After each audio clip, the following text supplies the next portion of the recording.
Hola, cordial saludo para todos. Les habla Yurbi Salazar Núñez, líder de la especialización en Pedagogía para el Desarrollo del Aprendizaje Autónomo. El día de hoy queremos compartir entonces con ustedes este espacio en el cual estaremos hablando un poco acerca de nuestra especialización en Pedagogía para el Desarrollo del Aprendizaje Autónomo y también vamos a poder participar de un espacio donde el profesor Álvaro Belalcázar, quien es docente de nuestra especialización, nos va a compartir un tema de interés para todos.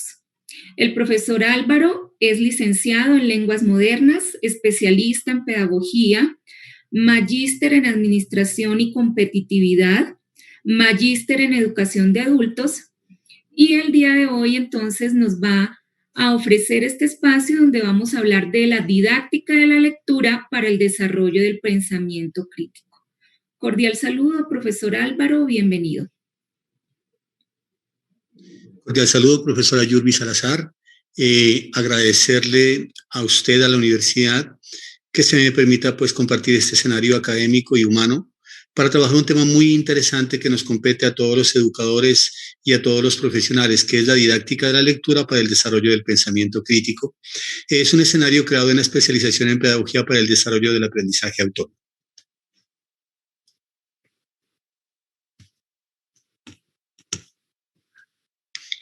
Bueno, agradecerles a todos los participantes de este escenario, espero sea constructivo y significativo para todos.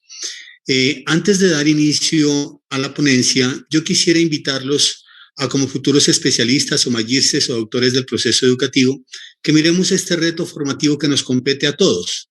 Quisiera darle lectura, dice: educar para la sustentabilidad del planeta implica formar personas con capacidad de leer críticamente todo tipo de textos y modos comunicativos y de asumir un pensamiento también crítico frente a la información obtenida para tomar decisiones y solucionar problemas de forma pertinente en pro de un verdadero desarrollo sostenible en los ámbitos económico, social y ambiental. Si ustedes observan, este reto formativo tiene dos componentes sustanciales. Primero, leer críticamente y segundo, tener un pensamiento crítico. Si nosotros educamos, generamos un proceso pedagógico en función de estos dos elementos, tendremos estudiantes no solo disciplinares, sino actores sociales que realmente puedan promover un desarrollo social. Ese reto formativo queremos orientarlo desde esta pequeña ponencia de manera muy sintética, desde los siguientes componentes. Primero, ¿qué es comprensión lectora? ¿Cuáles son los momentos y niveles de lectura? Segundo, ¿qué es pensamiento crítico? ¿Cómo se desarrolla? ¿Cómo se trabaja? Y luego, si la correlación tan directa que existe entre lectura crítica y pensamiento crítico. Y finalmente, en esta ruta de esta ponencia, invitarlos a los participantes a que generen unas preguntas y yo dar unas respuestas de acuerdo a las dudas que ustedes a bien tengan. Entonces, en este escenario vamos a dar inicio a lo que es la didáctica de lectura para el desarrollo del pensamiento crítico. Asumir este reto formativo que acabamos de leer implica involucrarnos en procesos formativos diferentes. No podemos continuar con la memorización, con la transmisión de la información y didácticas tradicionales que no conviertan a la escuela en un escenario que permita y posibilite el aprender a aprender, el aprender a pensar, el aprender a convivir y desde ahí llevar ese conocimiento a escenarios de tipo económico, social, político o cultural. Desde allí la pedagogía crítica debe ser un enfoque que nos posibilita eso, y no solamente desde la posición crítica, sino desde la posición también transformadora. Es así que la pedagogía crítica resuena con la sensibilidad del símbolo hebreo tikkun, que significa curar, reparar y transformar el mundo. En este escenario, la pedagogía crítica transformadora ve a la educación desde una visión holística y asume la educación como escenario y como medio y proceso fundamental para desde allí generar competencias, saberes, actitudes, pensamientos, procesos que posibiliten a las personas que están siendo formadas ser actores sociales para desarrollo sostenible. En este contexto, el estudiante tiene un papel supremamente importante. No solamente es aquel que recibe información, sino que aquel estudiante, aquel ser humano que se asume como actor social dentro de una práctica sociocultural de ese ejercicio de leer el mundo, de leer la ciencia, de leer los diferentes contextos y generar transformaciones en ese contexto. ¿Qué le compete entonces al educador? Trabajar la realidad, no solamente la realidad científica, sino también la realidad social, la realidad económica, la realidad política, la realidad cultural, y nosotros debemos darle al estudiante, a través de unas didácticas activas, dialógicas, críticas, participativas, los medios, los recursos y los saberes y competencias necesarias para que este estudiante se vuelva crítico de su proceso formativo, crítico de su realidad y busque transformarla. Yo quisiera terminar este ejercicio de pedagogía crítica tomando las palabras de Freire, en donde dice que la naturaleza de la acción corresponde a la naturaleza de la comprensión. Si la comprensión es crítica, la acción también lo será. Bueno, y ese proceso de pedagogía crítica, ¿cómo se lo lleva a la comprensión lectora? Todo el mundo dice leer es importante, pero bueno, ¿cómo hacemos esos procesos de lectura de tal manera que generemos una comprensión significativa y profunda? Primero debemos cambiar el reto de la escuela. El reto de la escuela ya no es dar información, ya no es transmitir información. El reto de la escuela es desarrollar la capacidad para que esas personas busquen la información y busquen información con fuentes y las validen de tal manera que determinan, bueno, ¿quién me está dando esta información? ¿De dónde emerge? ¿Quiénes son los autores que la propician? Para que de esta manera el estudiante lea críticamente y le permita desde allí tomar decisiones, juicios, generar ideas y proyectos desde donde puedan ellos generar proyectos, solucionar problemas desde puntos de vista informados y fundamentados. Al respecto de comprensión lectora, el proyecto PISA dice que es la capacidad de comprender, utilizar y analizar textos que tienen las personas. Y en ese sentido, esto le posibilita al estudiante o al lector desarrollar sus conocimientos y poder ser partícipe activo en la sociedad. Para Casani, él habla de la literacidad y dice que es aquella capacidad que desarrolla la persona para poder leer, comprender, interpretar y analizar desde un punto de vista crítico los textos. ¿Para qué? Para que esto le posibilite no solamente generar un impacto en su saber y en su ser, sino también en el contexto en el que se circunscribe ese lector. Entonces diríamos que la lectura es un proceso constructivo que se logra en el tiempo y que busca sustancialmente determinar unas relaciones significativas entre autor, texto y lector. En este proceso el lector ya no puede quedarse simplemente en reconocer las palabras, ni seguir un proceso lineal de significado de las palabras o buscar una información específica, sino que más que todo debe hacer inferencia, debe hacer análisis, debe hacer síntesis, debe establecer juicios valorativos, debe hacer predicciones, debe establecer conclusiones, debe hacer intertextualidad que le permitan hacer una construcción significativa y con sentido profundo de esos nuevos conocimientos que le otorga esta información, de tal manera que hay un cambio muy significativo en la mente y en el ser del lector antes de leer y después de leer de manera crítica. Bueno, Van Dijk nos dice en este mismo proceso de comprensión lectora que si nosotros entendemos un texto y lo asumimos de manera crítica, es decir, lo comprendemos, lo analizamos, interpretamos y asumimos posiciones, obviamente esto nos forma o nos deforma o nos transforma. Y por lo tanto el significado del texto ya no va a estar en el libro, sino en la mente de quien lee ese texto, o quien lee ese documento o lee esa situación social o esa situación polémica. Por lo tanto, hacer lectura del contexto y de la información es realizar una interpretación con sentido, es decir, ¿qué me quiere decir este texto? ¿Cuál es el propósito del texto y del autor? Y eso me genera una comprensión que me da significados para actuar frente a la ciencia o frente al mundo de la vida. Para lograr eso, es muy importante tener en cuenta los planteamientos que nos dice Isabel Solé. Ella dice que antes de enfrentarnos a un proceso de lectura debemos hacer 3 momentos importantes. Antes de la lectura, durante la lectura y después de la lectura. En antes de la lectura debemos ser claros de cuál es nuestro propósito frente a esta lectura. ¿Lo hacemos por recreación, por información o qué es lo que buscamos nosotros al enfrentarnos a un texto? Y debemos ver si tenemos los conocimientos previos y cómo esos conocimientos previos nos permiten o nos posibilitan comprender el significado del texto y a partir de esa comprensión establecer predicciones y formularle preguntas al texto. Durante la lectura es muy importante que hagamos predicciones, que busquemos aclarar dudas, que busquemos respuestas, que busquemos ideas sustanciales y podamos resumirlas y sintetizarlas y plantearnos nuevas preguntas que nos permitan avanzar en el saber.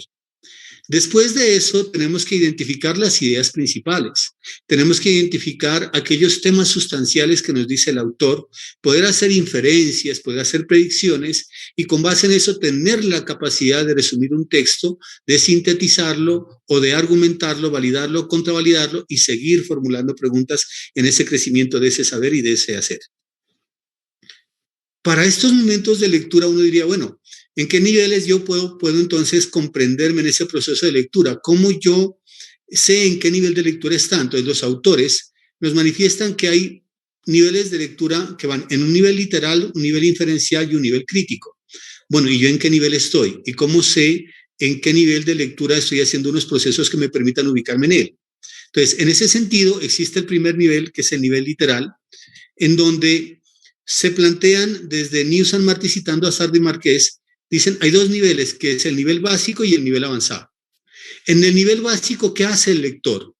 Pues repite el texto. ¿Qué me dice el texto? El texto me dice eso y no lleva un proceso de inferencia o de análisis mayor. Simplemente identifico frases, identifico palabras claves de un tema, identifico la secuencia textual, los tiempos, lugares donde se está desarrollando el texto, las posibles causas o efectos o acciones que se dan dentro del texto. Y en un nivel un poco más avanzado de este nivel literal, pues ya el lector va hacia identificar ideas principales, ideas secundarias, ideas periféricas, cuál es el tema que propone este párrafo o este capítulo o este libro. Puede organizar la información en esquemas a través de cuadros sinópticos, mapas mentales, organizadores gráficos. De alguna manera también ya llega a su primera información que no tiene relevancia, puede hacer generalizaciones del texto, puede elaborar resúmenes y hacer un parafraseo, es decir, explicar con sus propias palabras qué es lo que dice el texto. Ese sería el nivel literal.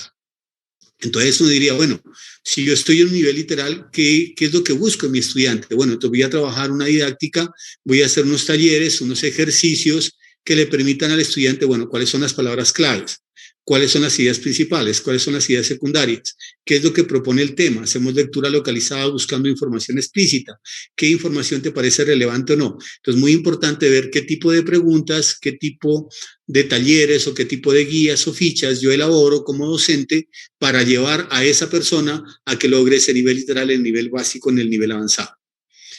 Cuando uno va a otro nivel mayor, ya que es el nivel inferencial, este nivel inferencial ya implica no solamente decir lo que dice el texto, sino pensar el texto. Es dialogar con el texto en un nivel de significación mayor.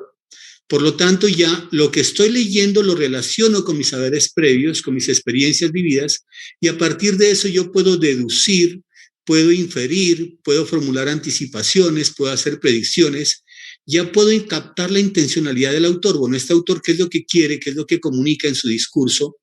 Deducir aquello que está implícito o explícito, puedo hacer presuposiciones, extraer conclusiones sustanciales de lo que me dice el texto y con esas ideas principales y secundarias hacer síntesis o hacer ya unas conjeturas sobre, bueno, hacia dónde me lleva el texto, cuál es el propósito comunicativo y sus temas sustanciales. En el nivel crítico, que es lo que se centra esta conferencia, es precisamente que el autor nos comunica algo en donde el lector se pone en el ejercicio de leer tras las líneas. Es decir, bueno, ¿cuál es el propósito del autor? ¿Qué es lo que busca él con su discurso comunicarme a mí? ¿En qué contexto está planteado este discurso? ¿A qué tipo de comunidad está? ¿En qué género discursivo se plantea? ¿Qué opiniones son las que plantea el texto y cómo yo las puedo validar y determinar si son argumentos ciertos o no? Si yo coincido con ese punto de vista o al contrario, yo conozco otras experiencias, otros autores con puntos de vista informados, documentados que me dicen no estoy de acuerdo con el planteamiento de este autor y fijo una posición contradictoria. Puedo determinar la ideología del autor, la intención y desde ahí generar unos argumentos. En ese sentido, entonces, primero que todo, hay que captar cuál es el propósito pragmático del texto, cuál es la utilidad, la funcionalidad, la intención comunicativa.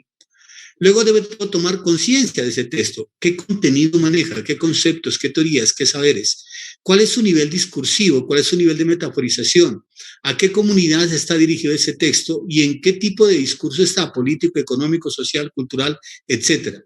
Y frente a eso, yo ya puedo entonces hacer juicios valorativos, determinar la información que es importante o no, hacer unos juicios con base en unos criterios que me permitan fijar posiciones y hacer una polifonía del texto, varios discursos con base en uno solo y hacer una intertextualidad que me enriquezca mi posición desde puntos de vista documentados frente al texto que estoy leyendo. Miren entonces que el nivel crítico es de mayor envergadura, requiere muchos procesos y habilidades de pensamiento, como son la identificación de ideas principales, identificación de ideas secundarias, hacer análisis de cuáles son los elementos más importantes, descomponer el todo en sus partes, hacer una síntesis textual, buscar una comprensión, establecer juicios de valor, tomar decisiones, establecer criterios para tomar decisiones y generar una validación o una invalidación del texto que estoy leyendo. Bueno, si esos son los procesos de lectura y esa es una comprensión lectora en el nivel literal inferencial crítico, bueno, entonces, ¿cómo yo puedo saltar a través de esa didáctica de la lectura a un pensamiento crítico en un ámbito educativo?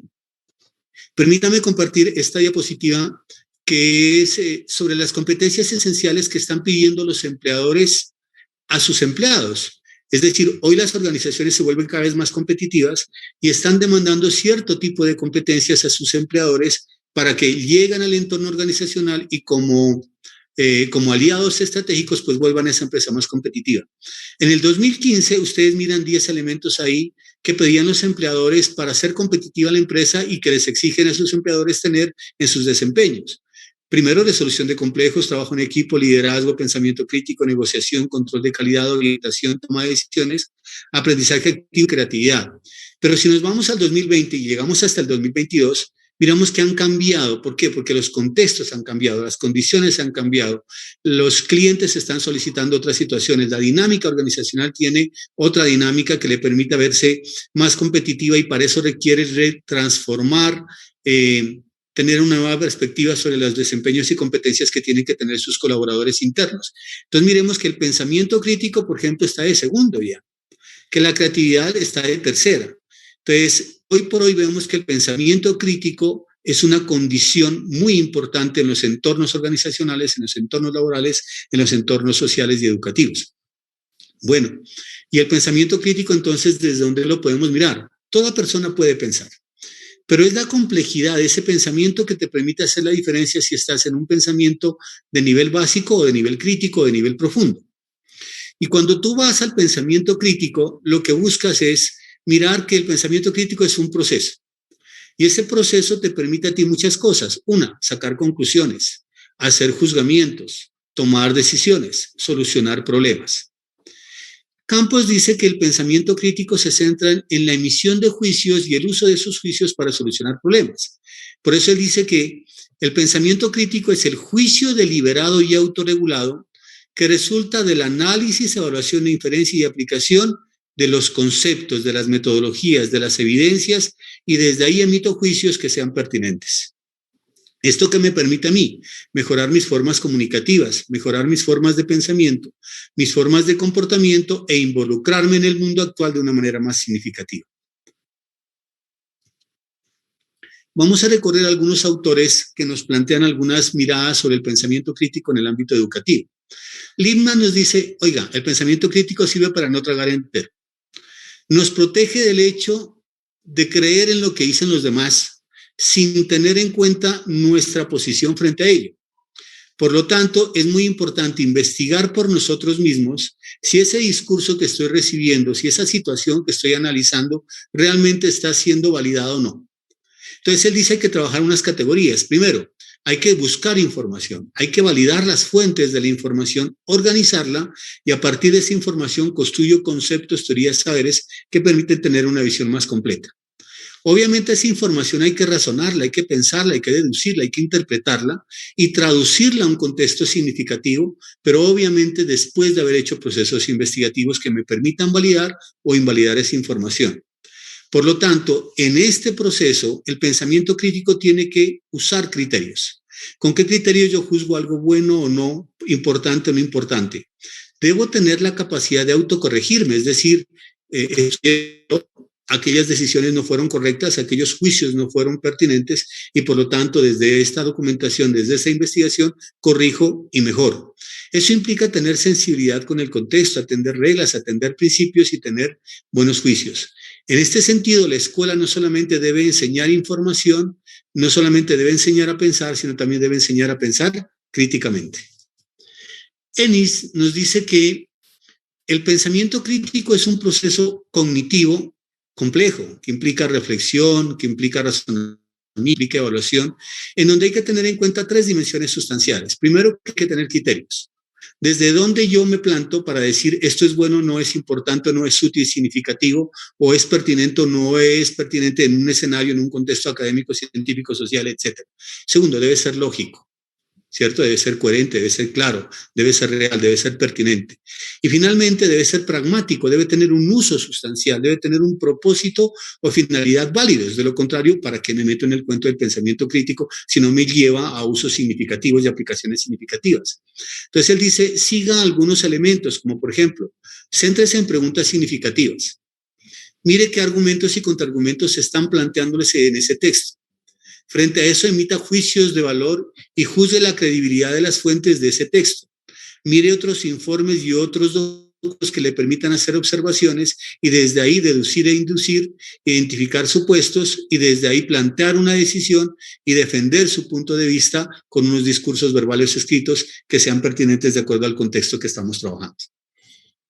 Bloom hace un ejercicio muy importante de clasificar los niveles de pensamiento. Es decir, estamos en un pensamiento básico o en un pensamiento superior y él evoca 6 aspectos de pensamiento crítico de creciente complejidad, ¿cierto? Entonces, él empieza en un nivel 1, dice el conocimiento, en un nivel 2 la comprensión, en un nivel 3 la aplicación, en un nivel 4 el análisis, en un nivel 5 la síntesis y en un nivel 6 la evaluación. En este sentido, yo quise ampliar un poco este ejercicio para trabajar esos 6 niveles y que determinemos como docentes, como especialistas, como magirses, como doctores en el ámbito educativo, ¿qué estamos haciendo nosotros en las aulas o en los encuentros formativos con las personas que están a nuestro cargo y cómo estamos trabajando con ellos sus niveles de pensamiento o sus niveles de comprensión lectora? Entonces, primero, en un nivel de conocimiento, ¿cuándo estamos trabajando nivel 1? Cuando simplemente trabajamos memorización, recordar los hechos, repetir lo que ya está, extraer información de manera literal, ¿cierto? Entonces, cuando nosotros le decimos al estudiante, por ejemplo, ¿qué es la célula? ¿Cuáles son las partes de la célula? ¿Cierto? ¿Cuál es la fórmula de velocidad? ¿Qué es para usted pedagogía? Entonces, cuando el muchacho, esa persona o el estudiante recurre a su memoria, a recordar hechos, ¿cierto? A extraer información literal, estamos en el primer nivel básico. Lastimosamente, la escuela se ha pegado mucho de ese nivel. Luego saltamos a un nivel 2, que es el nivel de comprensión. Aquí el estudiante ya no repite literalmente, sino que ya explica, entiende de qué le estamos hablando. Hace una interpretación y comprensión, le haya sentido a lo que se está diciendo y puede hacer clasificaciones, de alguna manera puede organizar la información y desde allí puede hacer una comprensión mayor del texto que está leyendo, de la materia que está tratando, de la situación que se está estudiando. El nivel 3 es el nivel de aplicación en donde los saberes que tenemos ya los usamos para solucionar una tarea o desarrollar una aplicación. Aquí aplicamos reglas, procedimientos, métodos que nos permiten de manera eficiente esa tarea. El nivel 4 es el nivel de análisis, que creo es un elemento ya de pensamiento superior muy importante. ¿Por qué? Porque aquí nos permite coger el texto y descomponerlo en sus partes. ¿Cuáles son sus subtítulos? ¿Cuáles son los temas? ¿Cuáles son los subtemas? ¿Cuáles son los párrafos? ¿Qué tipos de párrafos estoy trabajando? Estoy en un párrafo de introducción, de enlace, de conclusión. Estoy en un párrafo inductivo, donde la idea principal está al inicio. Estoy en un párrafo inductivo-deductivo, donde la idea principal está al final. Estoy en un párrafo concluyente. Estoy en un párrafo de síntesis. Estoy en un párrafo informativo. Estoy en un párrafo argumentativo. Y frente a eso, ¿cuáles son los elementos que componen este párrafo? ¿Cierto? Establezco una relación de jerarquía entre las partes para ver, bueno, si yo tengo un conjunto de partes, las descompongo, pero cuál es más importante, cuál va primero, cuál va segundo, y frente a eso determino cuáles son los principios de organización de ese texto. Cuando un estudiante ha logrado este proceso, genial, porque puede descomponer el todo en sus partes y ver las características de esas partes para poder entenderlas de manera más específica. Luego saltamos a un nivel que es el nivel de síntesis, en donde ya el estudiante, el lector o la persona ya trabaja con esos fragmentos, con esas partes, con esos elementos, los los combina de tal manera que le dé sentido, que tenga una estructura lógica y permita lograr procesos de comprensión claros. Allí establece relaciones entre las partes, clasifica, organiza y desde ahí establece procesos deductivos que me permiten decir, bueno, estas partes y este todo implican estos elementos. Finalmente, llegamos a un nivel 6, que es la evaluación, que es uno de los elementos más importantes y de mayor nivel de pensamiento, porque aquí ya formulamos preguntas y empezamos a hacer deducciones que nos permitan emitir juicios, fijar posiciones y establecer criterios, pero con base en puntos de vista informados. Incluso después de la evaluación, yo puedo llevar a la retroalimentación o puedo llegar a una creación. Norman Webb toma la taxonomía de Bloom y la condensa y dice, bueno, sí, todos esos procesos son importantes, pero se pueden sintetizar en 4 elementos, que es un pensamiento memorístico, donde estaría el nivel de conocimiento 1 y el nivel 2 de comprensión, un nivel de procesamiento en donde estaría la aplicación y el nivel de análisis, el pensamiento estratégico estaría en la síntesis, pero a este toma elementos de nivel 6, ya que aquí, en este tipo de pensamiento estratégico, ya la persona no solamente puede organizar de manera gráfica el texto o la comprensión del texto, sino que plantea relaciones, establece conceptos, ya justifica el análisis de lo que él está planteando, justifica la información que está utilizando y puede hacer explicaciones y argumentaciones. En el nivel 6, que ya es el pensamiento, digamos, ya más derivativo, ya que lleva prácticamente a usar la información, a aplicarla, a recrearla, a transformarla, pues aquí ya el estudiante, el lector, la persona, puede hacer planificación, puede hacer secuenciación, puede hacer desarrollos, puede hacer retroalimentaciones, puede plantear proyectos, puede justificar razones de lo que está planteando en sus argumentos, valida o invalida información y sobre todo utiliza diferentes fuentes de información que las trabaja de manera intertextual para emitir juicios y desde ahí fijar posicionamientos, solucionar problemas, tomar decisiones. Pero miren que los niveles de pensamiento son muy importantes para saber en qué nivel estoy y si estoy alcanzando el nivel de pensamiento crítico. John Dewey dice que es muy importante saber diferenciar un pensamiento ordinario de un pensamiento reflexivo. El pensamiento reflexivo es aquel que nos permite analizar la información, sintetizarla, concluirla, comprenderla, pero también a partir de eso determinar sus causas y sus consecuencias en su manejo. Podemos escoger alternativas, podemos tomar decisiones, plantear diferentes acciones frente a esa información y conocer sus efectos y sus consecuencias. Para lograr un pensamiento reflexivo, John Dewey nos dice que hay que vincular un proceso educativo de instrucción, de adquisición de saberes, de conocimientos, de prácticas, pero también hay que investigar, hay que tener otras fuentes, hay que tener otros antecedentes, otras experiencias, para desde ahí poder tomar decisiones y solucionar problemas de manera significativa, es lo que busca el pensamiento reflexivo y el pensamiento crítico. Bueno, entonces hasta el momento hemos visto que el pensamiento crítico, primero que todo, es dirigido. Tiene un propósito, tiene una intencionalidad. Segundo, es razonado, vincula habilidades de pensamiento, desde un nivel bajo hasta un nivel superior. Y tercero, es propositivo, debe llevarte a tomar decisiones y a solucionar problemas. ¿Por qué se caracteriza? Porque busca la comprensión de algo, el juzgamiento de algo. Puede hacer inferencias, puede calcular probabilidades, puede tomar decisiones. Con esas decisiones asertivas puede resolver problemas y también puede evaluar los procesos para ver qué estuvo bien, qué estuvo mal, qué decisiones fueron pertinentes, cómo solucioné un problema y evitar que los problemas de hoy que las soluciones de hoy sean los problemas de mañana. Al contrario, las soluciones de hoy deben tenerse y deben ser sostenibles y deben ser sustentables. Petres nos manifiesta algo muy interesante frente a las características constitutivas de un pensamiento crítico. Primero que todo, que establece juicios, fija posiciones, ¿cierto? Que esos juicios no son sacados a la ligera, son resultado de un proceso de habilidades de pensamiento y están centrados en criterios que sean consistentes, que le apunten a una verdad, que sean lógicos, que midan lo que deben medir, que trabajen lo que deben trabajar para que sean válidos y que deben ser mirados con base en evidencias teóricas, en evidencias prácticas, y esto debe posibilitar autocorregirme y crecer.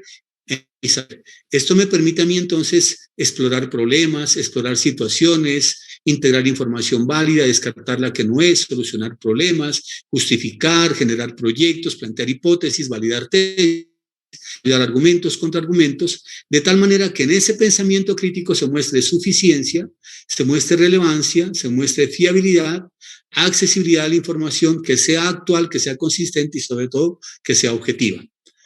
Bueno, ¿cómo evaluamos un pensamiento crítico si es un pensamiento de orden superior? Primero que todo, mirando la fiabilidad de las fuentes. Esa información, ¿de dónde emerge? ¿Quién la está trabajando? ¿Cuáles son los autores representativos? ¿De quién es ese discurso? ¿En qué escenario se está movilizando ese discurso? Determinar la credibilidad de las fuentes, ¿cierto? Emitir juicios razonados. Con base en esos juicios yo puedo establecer argumentos a favor o en contra. Debo asumir riesgos en los posicionamientos que tomo, en esos juicios que establezco, pero obviamente debo buscar prevenir errores. ¿Con base en qué? Con base en la objetividad y en el equilibrio desde los puntos de vista informados o documentados que tengo, con base en la investigación y en la experiencia de la intertextualidad o de investigaciones o de experiencias de otros, que en esa polifonía, en esas múltiples voces, me permitan a mí asumir decisiones concretas, coherentes y pertinentes para solucionar problemas.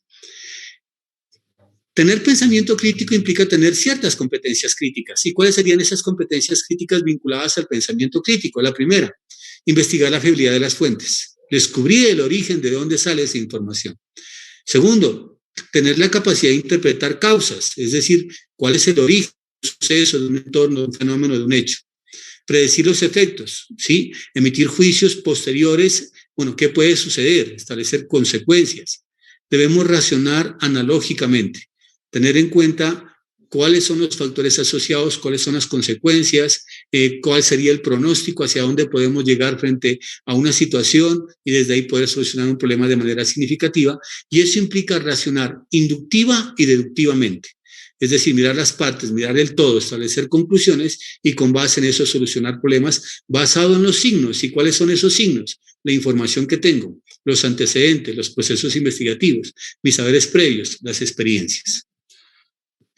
Bien, entonces, en ese sentido, y que hemos recorrido de manera muy rápida lo que sería el pensamiento crítico, lo que sería la lectura, la comprensión lectora, los niveles de lectura, vamos a ver un ejercicio muy interesante entre la relación entre lectura y pensamiento crítico. Maturana dice que el lenguaje es la casa del ser humano y uno habita en él.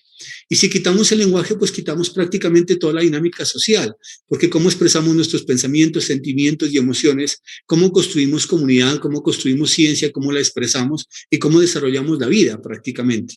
Entonces, como el lenguaje involucra la parte oral, escrita, gestual, icónica, prosémica, y nosotros estamos leyendo todo. Nosotros leemos miradas, leemos gestos, leemos casas, leemos calles, leemos noticias, leemos situaciones, es decir, que los textos están en el mundo y por eso el lector hace una práctica sociocultural, porque hace parte de la cultura y de la sociedad ese proceso de lectura. Entonces, los procesos de comprensión y de creación textual, ¿cierto?, involucran procesos sociales, involucran procesos culturales, económicos. Miren lo que está sucediendo hoy con pandemia, en donde estamos haciendo lectura de los derechos fundamentales, estamos haciendo lectura de la vida, lectura del entorno económico, del entorno social. Entonces, decir que podemos alejar la lectura y el lenguaje de un entorno social y cultural es mentirnos. Y decir que en esa lectura que está implícita en los entornos sociales y culturales no vinculamos procesos mentales, procesos cognitivos y afectivos, pues diríamos que estamos mintiendo, porque todo esto es inseparable. Si la lectura requiere de pensamiento, entonces, ¿qué sería el pensamiento, cierto? Pues es muy complejo explicarlo, pero pues de una manera muy sucinta diríamos que es la acción de la mente. ¿Y la acción de la mente para qué? Para formar y relacionar ideas, para considerar procesos, examinar situaciones, analizar aspectos, valorar procesos, situaciones, textos, reflexionar, crear, muchos procesos que desarrolla nuestra mente para poder decir que estamos en un ejercicio de pensamiento. Desde este punto de vista, la lectura y la escritura y el pensamiento están totalmente relacionados. Y diríamos entonces que relacionar lectura y escritura con pensamiento es hablar de la epistemia del lenguaje, o sea, de la ciencia del lenguaje, de la lingüística, y cómo el pensamiento opera sobre ese lenguaje. Y cómo el lenguaje también modifica el pensamiento. Vamos a hacer dos ejercicios muy interesantes. Cuando estoy haciendo lectura, ¿qué es lo que estoy pensando? Y según el tipo de lectura, ¿qué tipo de pensamiento tengo? Entonces, miren, si estoy en una lectura profunda, como lo hizo Humberto Eco, en una cooperación interpretativa, Pues cuando estoy haciendo una lectura profunda, yo necesariamente debo saltar del nivel literal y ponerme en el nivel inferencial y crítico. Y debo hacer inferencias. Debo otorgar significado a esto que estoy leyendo. ¿Cuál es el sentido? ¿Cierto? ¿Qué deduzco de esto? ¿Qué interpreto? ¿Qué analizo? Luego establezco relaciones. Bueno, este párrafo con este párrafo, este capítulo con el otro, este texto con el otro, ¿cierto? Establezco relaciones de sentido, de significados. Analizo las circunstancias de enunciación. Bueno, ¿en qué contexto está planteándose este discurso? ¿Es en un contexto político, social? Construyo hipótesis, es decir, elementos de juicio que pueden ser validados o invalidados. Y finalmente, miro lo real y lo posible del texto, esa información cómo puede ser validada en un contexto científico, en un contexto real. Cuando estoy haciendo lectura profunda, paso por esos procesos. Pero miro lo que hace mi cerebro para hacer esa lectura profunda. Primero que todo, hago un uso consciente y flexible de estrategias. Mi cerebro está activando procesos, está haciendo inferencias, está validando la información, está reconstruyendo la información para así que mi pensamiento permita decir que estoy entendiendo, que no, que estoy validando, que estoy comparando, que estoy infiriendo, que estoy relacionando, que estoy deduciendo. Y eso implica que el pensamiento actúe con dos estrategias, ¿cierto? Una estrategia de planificación, es decir, qué recursos tengo, qué elementos, en dónde estoy, qué es lo que busco, hacia dónde voy con esta información, y la de comprensión, que me permita hallar el sentido y desde allí yo entender lo que me está comunicando el texto, poderlo interpretar y validar. Y otras estrategias que son las estrategias de valoración, autorregulación y consolidación. La de valoración, porque debo tomar decisiones frente a ese sentido. Debo ver qué tan pertinentes o no tan pertinentes son, qué significado le estoy dando. La autorregulación, bueno, ¿estoy aprendiendo o no estoy aprendiendo? ¿Cuáles son mis barreras de aprendizaje? ¿Qué dificultades tengo para comprender, para analizar e interpretar? ¿Los recursos que estoy utilizando son los más viables? Estos organizadores gráficos sí me permiten a mí comprender. Entonces, cuando yo adquiero conciencia de mi propio conocimiento, mi pensamiento está haciendo autocontrol y está haciendo autorregulación como una estrategia. Y finalmente, yo puedo entonces decir qué me dice el texto, interpretarlo, explicarlo, juzgarlo, contravalidarlo y comunicarlo en un diálogo, bien sea asertivo, de manera verbal o escrita. Mire que en un proceso de lectura profunda, todo lo que está haciendo el pensamiento, qué estrategia se está incorporando. Incluso cuando yo tengo un propósito de lectura, asumo una postura frente a la lectura. Entonces, yo puedo hacer una lectura crítica o puedo hacer una lectura reproductiva, es decir, de nivel literal o de nivel crítico. Si mi posición es hacer una lectura de manera crítica, informarme sobre un tema, reelaborar las ideas, reconocer los sentidos del texto, identificar la tesis del autor, mirar sus argumentos, mirar sus sentidos, cuestionar sus ideas, examinarlas y validarlas, mirar las intencionalidades e implicaciones presentes en esa intencionalidad del autor, cuál es la visión del autor, cuál es mi postura frente a él. Entonces mi pensamiento, primero que todo, dice, bueno, ¿en qué tipo de conocimiento estoy? Y empieza a mirar el conocimiento específico. Empieza a distinguir los diferentes conceptos y empieza a relacionar esos conceptos. Empieza a asumir una valoración de esos conceptos y mirar cuál es la postura teórica más importante o no. Y desde ahí entonces mi cerebro tiene que saltar por varios procesos, como es observar, comparar, interpretar, analizar, construir relaciones, considerar explicaciones, establecer intencionalidades, argumentar y valorar. Pero mire lo contrario. Si yo estoy en una posición de lectura reproductiva, nivel literal, pues mi cerebro se centra en dos cosas, memorizar y reproducir ideas. Entonces, lectura y pensamiento están totalmente relacionados. Los niveles de lectura están relacionados con los niveles de pensamiento.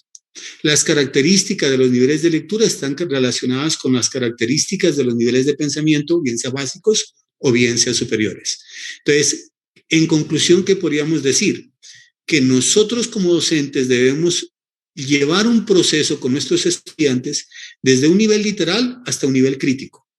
Entender cuáles son los elementos de una lectura literal, cuáles son los procesos de pensamiento de esa lectura literal, que es el de conocimiento, que es el de comprensión, que es el de aplicación, o lo quiero llevar a mi estudiante a un nivel inferencial o crítico, y entonces yo debo ver que los procesos de pensamiento, además de los básicos, debo meterlo en análisis, debo meterlo en síntesis, debo meterlo en evaluación y en pensamiento estratégico. Y promover los escenarios, promover los talleres, los recursos, las guías, los encuentros, los diálogos, los seminarios, las ponencias, las conferencias, los debates, que generen ambientes para promover esos procesos de lectura.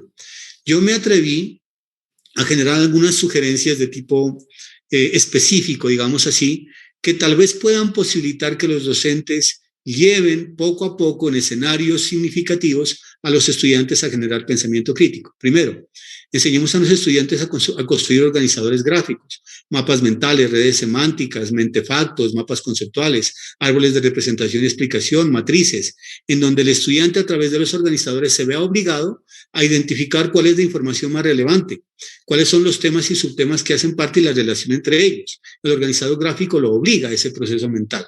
Entonces estaría en el nivel 1 y en el nivel 3. Lo otro, llevemos a que los estudiantes produzcan textos que requieran análisis, que descompongan el texto, que lo vuelvan a organizar, que establezcan juicios valorativos, que planteen tesis, ¿cierto? Que planteen argumentos y contraargumentos. ¿Y eso qué implica? Llevar a nuestros estudiantes a hacer reseñas críticas, ensayos críticos, comentarios críticos, debates con base en posiciones argumentadas y sustentadas, elaborar ponencias, elaborar artículos científicos. Otro, nosotros debemos ser muy hábiles en formular preguntas estratégicas que no solamente se queden en el plano de la definición y conceptualización, sino en la interrelación, la contrastación, el análisis, la inferencia, juicios valorativos. Llevemos a que los estudiantes planteen proyectos. Cuando plantean proyectos, el estudiante tiene que leer el contexto, tiene que leer la realidad, saber causas de una problemática, saber sus efectos, saber sus consecuencias, cuáles son sus factores asociados, qué teoría es la que debo tener para comprender esa situación, problema, cómo puedo ser creativo haciendo juicios valorativos para plantear soluciones. La otra, crearle situaciones, problema al estudiante, plantearles estudios de caso, aprendizajes basados en escenarios, aprendizajes basados en retos, hacer aprendizaje colaborativo frente a la defensa o ataque de una tesis y trabajar muchísimo las fichas de intertextualidad que nos permitan comparar las posiciones de los autores, ver los elementos comunes, los elementos diferentes, sacar las ideas, cómo se contrastan, cómo se relacionan y trabajar mucho los árboles de argumentación, tesis, argumento 1, 2, 3, este argumento con qué proposición, con qué teoría y finalmente las conclusiones. Creo que estos elementos nos posibilitan que el docente involucre al estudiante en un ejercicio de lectura crítica y desde ahí le posibilite habilidades de pensamiento para llegar a pensamiento crítico y entonces en el aula ya no estamos formando estudiantes repetitivos memorísticos, ya no estamos generando estudiantes solamente disciplinares, sino que estamos formando actores sociales desde donde la lectura crítica y el pensamiento crítico permitan juzgar la realidad, juzgar la ciencia, mirar los cambios económicos, sociales, políticos y desde el entorno donde están estos estudiantes, sea un barrio, una vereda, una empresa, una organización, sean actores fundamentales para el desarrollo social. Esto de manera muy rápida, pues agradecerles por su atención, comprensión y participación y quedaría atento a sus preguntas.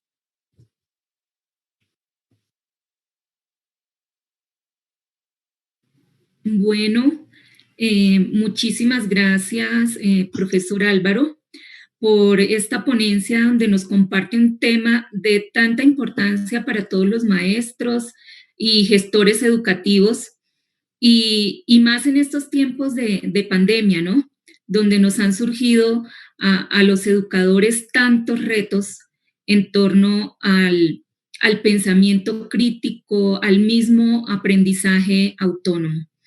Entonces, este tema sin duda que nos sirve de abrebocas para que los aspirantes a la especialización en pedagogía para el desarrollo del aprendizaje autónomo sepan que en la especialización promovemos el desarrollo de estas habilidades que tienen que ver con el pensamiento crítico, que tienen que ver con aprender a trabajar con otros, el poder resolver problemas, el poder buscar y seleccionar, como lo decía el profesor Álvaro, información, ¿cierto? Cuando hay tanta información y qué importante es poder identificar cuál es la que es realmente relevante.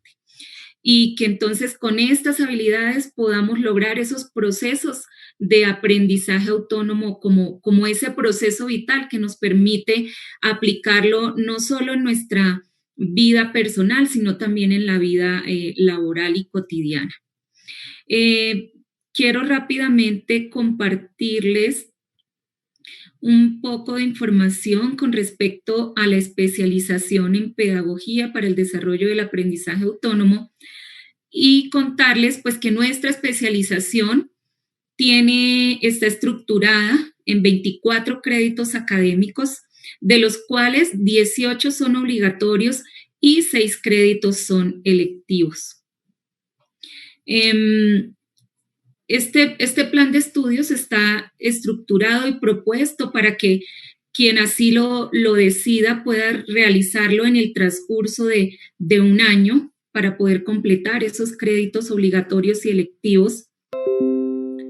Acá un poco de la oferta de esos créditos selectivos, que como su nombre lo indica, pues es el estudiante quien decide cuáles cursos matricular y que sumen la cantidad de créditos selectivos que solicita el plan de estudios, que para este caso son 6 créditos.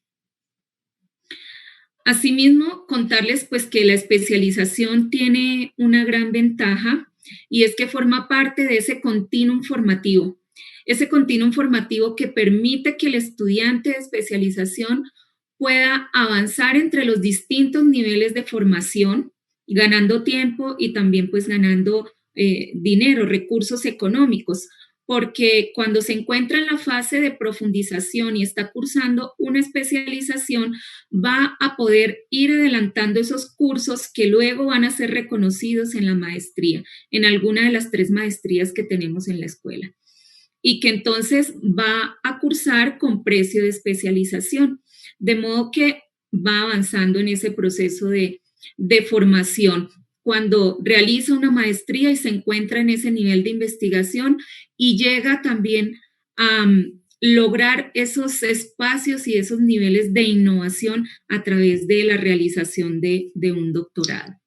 Entonces, esta es una de las fortalezas que tiene nuestro programa, junto con el hecho de que es un programa que es 100% virtual, que el estudiante cuenta las 24 horas al día, los 7 días a la semana, todos los recursos necesarios para poder realizar y llevar a cabo su proceso de aprendizaje de manera virtual, que esta es una especialización que tiene una amplia trayectoria. Precisamente este año estamos cumpliendo 25 años y desde ya están todos invitados a que nos acompañen en esa celebración que haremos en el mes de noviembre.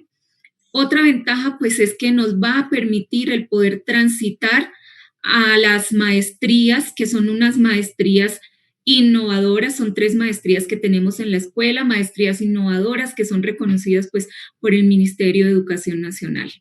Y pues el continuum formativo que ya les había comentado.